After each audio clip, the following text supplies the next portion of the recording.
Ça veut dire, ici au Canada, wow, la Bible dit, il frappe. Il n'y en a pas question Canada ou Dada, je ne sais pas. Frappe. Avec quoi? Ici, bon, je sais que vous, tellement connaissance, vous avez dit c'est belge, c'est la parole. Je sais que vous allez définir le votre connaissance intelligente, c'est la parole. Il frappe de la main tous ceux qui reconnaissent pour. Vous êtes réellement mes filles et mes fils. Je peux quand même vous. Alléluia. Il y en a qui commencent à se gratter de dire, mais on ne fait pas ça ici au Canada. Écoutez, tu veux être au Canada ou aller au ciel? On ne fait pas ça au Canada, on va te laisser faire n'importe quoi au Canada. Oh, on est au Canada. Ah oui.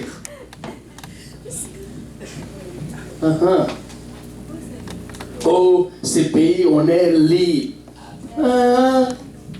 C'est pourquoi on l'appelle libéral. On est libre. Mais regardez ce que vous êtes en train de voir dans la vie aussi, avec libéral. Les gens nient comme. Et libéral, ils commencent. Là, vous ne voyez pas libéral. Vous voulez comment? Sur le bicyclette. Ni fille comme. Il n'y a pas libéral, vous cherchez?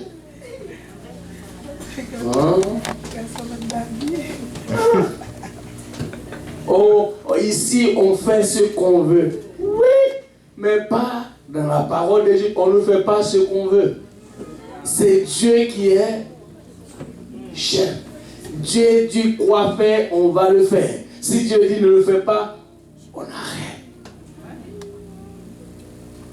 Oh, je dois finir mon message. Il n'y a rien qui fait encore. Bilalo va me tuer aujourd'hui. Il ne va pas faire son enfant.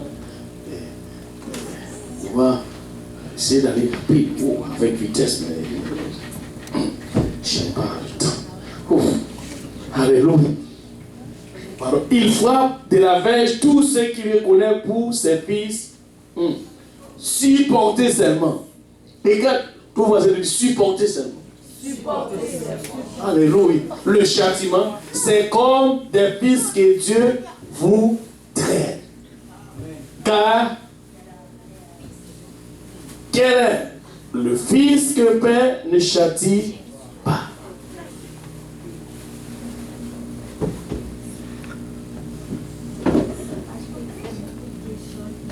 Maintenant, si je vous laissais aller bien en faisant vos affaires, commencez à réaliser où vous étiez avant et à maintenant.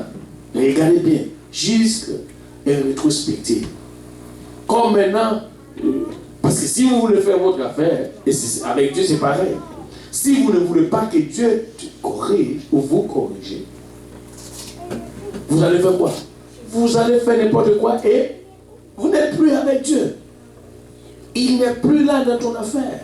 Mais tout simplement, dans son amour et sa miséricorde, il t'appelle toujours. Savez-vous, un prédicateur m'a dit comment que Dieu efface les noms des gens dans les livres de vie. Dieu vous dit.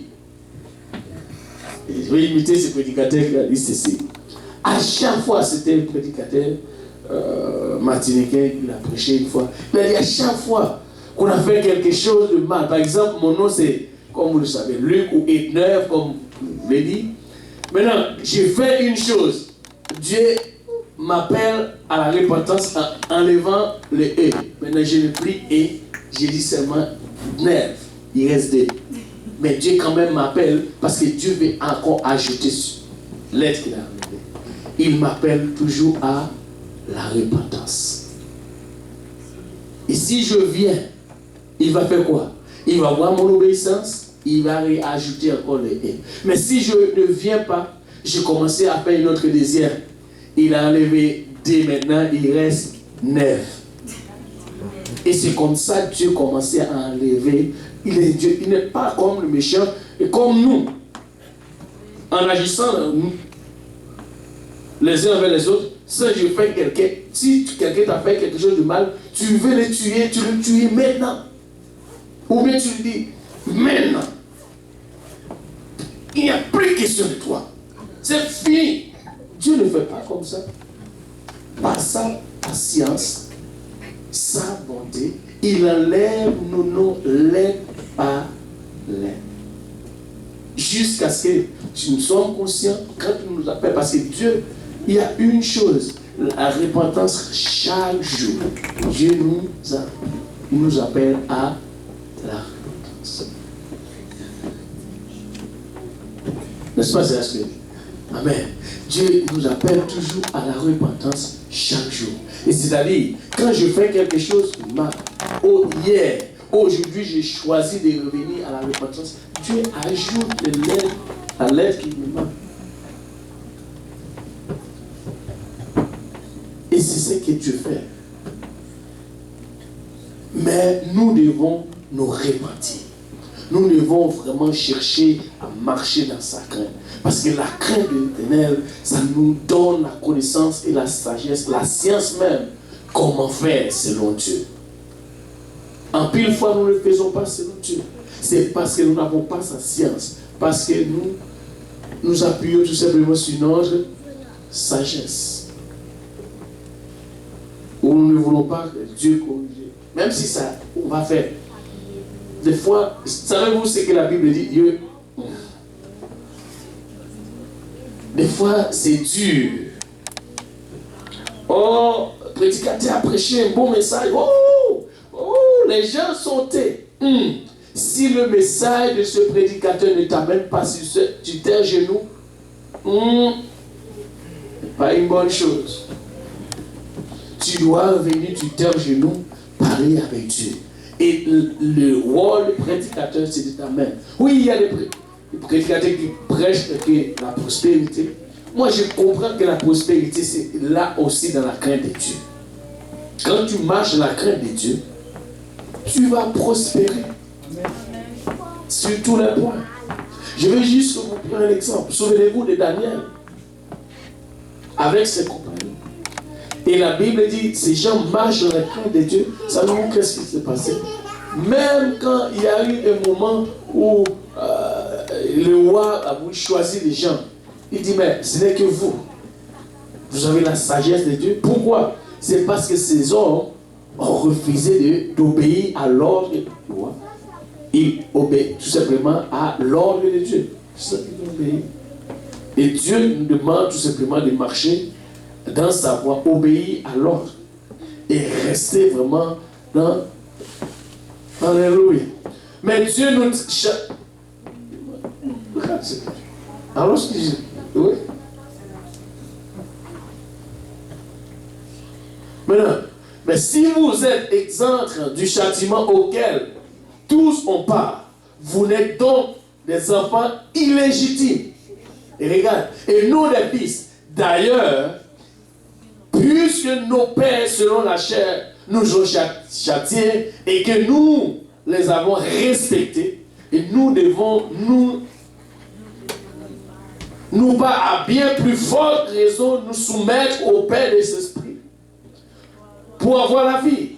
Nos pères nous châtient pour peu de jours, comme ils les trouvaient bons. Mais Dieu nous châtie pour notre bien. Wow! Pourquoi que Dieu nous châtie? Pour notre bien, afin que nous participions à quoi? À ça. Je vais marcher dans la sainteté. Mais je dois laisser la parole de Dieu me corriger. Savez-vous ce que la Bible dit, la parole de Dieu? Elle coupe. Hébreux 4, 12 ou 12, 4, je ne me rappelle pas trop. La Bible dit c'est que fait la parole de Dieu.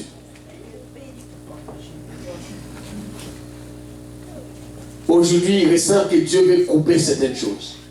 Regardez, la Bible dit que fait la parole de Dieu. Bon, je ne sais pas. Mélanger 12, 4. Bon, alléluia. Car la parole de Dieu est vivante, efficace, plus tranchant qu'une épée quelconque. deux tranchants. C'est-à-dire, tu viens à droite, elle coupe.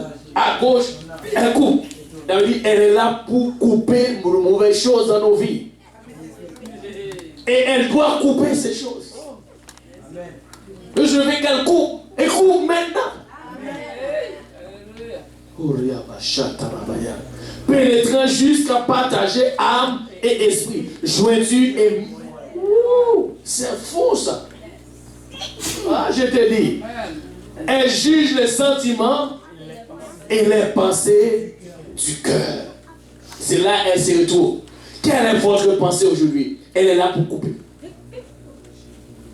À gauche, à droite, elle coupe. Ça veut dire le péché vient à gauche, elle coupe. À droite, coupe. Coupe-le, Seigneur. Coupe-le. Je marche, ça traîne en arrière de moi. Coupe-le.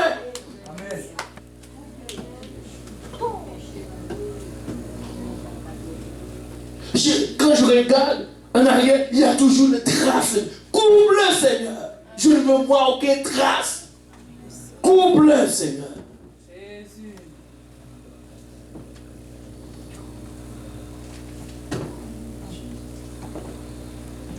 Coupe-le. Voici Jean 28, verset 28. C'est le dernier verset. Ouh. Ah là là. Quel problème. Oh. Ah là là là là là. Pas vraiment le temps. Et, ok. Jean 28, verset 28. Puis, il dit à l'homme, voici la crainte du Seigneur. C'est la sagesse et s'éloigner du mal. C'est... Il dit à qui? À l'homme.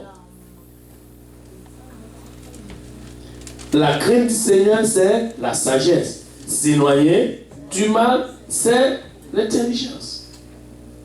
Je vais juste poser une question à tout le monde. Qui va voir un feu ou qui va prêt à placer sa main dans ce feu? Parmi nous ici, là. Qui choisit de voir le feu et c'est prier, c'est intense. C'est comme une fournaise et tu es prêt à approcher de cette feu et tout tranquillement déposer ta main. Pourquoi tu ne fais pas ça? C'est chaud. Non seulement c'est chaud, là tu dis que tu es sage, maintenant tu vas utiliser la sagesse. Mais quand c'est le temps où le péché est là, et toi il y a un autre chemin, au lieu d'aller dans l'autre chemin, tu vas vers le chemin où se trouve le péché. Tu es sage. C'est pareil. Alors nous voulons utiliser cela dans le sens naturel, mais quand le sens spirituel, cela n'est pas notre affaire. Je vais marcher dans la crainte de l'Éternel aujourd'hui. On se lève tous ensemble aujourd'hui. La crainte de l'Éternel est le commencement de la sagesse. Tous ceux qui l'observent et sont sains, sa gloire subsiste à jamais. Louez l'Éternel et l'homme qui craint l'Éternel, il trouve un grand plaisir à ses commandements. Nous devons servir l'Éternel. Nous devons marcher dans la crainte de l'Éternel. Il n'y a pas, ce n'est pas mauvais. C'est bon au contraire. Nous allons être sages et comprendre la volonté de Dieu. Le temps ici, je ne sais pas, parmi toutes les églises, nous, à Montréal, on nous a donné, je ne sais pas, notre midi, on dirait, cette église, à chaque fois qu'on ouvre la Bible, elle commence à tourner pour comprendre la Bible et qu'on pense quoi. Mais nous n'arrivons pas, mais le Seigneur, qui veut être sage aujourd'hui? Si quelqu'un veut être sage aujourd'hui, qui vient juste en avant et parle à Dieu, Seigneur, je vais être sage. Seigneur, je vais marcher dans la crainte de toi. Papa, je veux juste comprendre ta volonté, Seigneur. J'essaie, papa, j'essaie à ma façon. Je peux, papa, plein d'erreurs. Parce que je n'ai pas choisi la bonne part. Seigneur, j'ai choisi aujourd'hui de marcher dans ta voie. Je vais suivre tes voies. Je vais suivre tes pas. Papa, alléluia. Je vais vivre dans ta présence, Seigneur. Aide-moi, papa, il a ma chatte. Je sais, Père, je n'arrive pas. Mais avec toi, Seigneur Jésus-Christ, Père, je sais, papa, je peux. Oui, je sais que je peux, Seigneur. Papa, si tu dis, Seigneur, je peux, Seigneur Jésus-Christ. Je vais me donner, papa, tout entier avec toi aujourd'hui. Je vais me livrer totalement entre tes mains, Seigneur. Papa, entre tes mains, je m'abandonne, Seigneur. Papa, je me livre totalement, papa, en toi, Seigneur. Papa, tu es tout pour moi, Seigneur. Papa, enlève tout.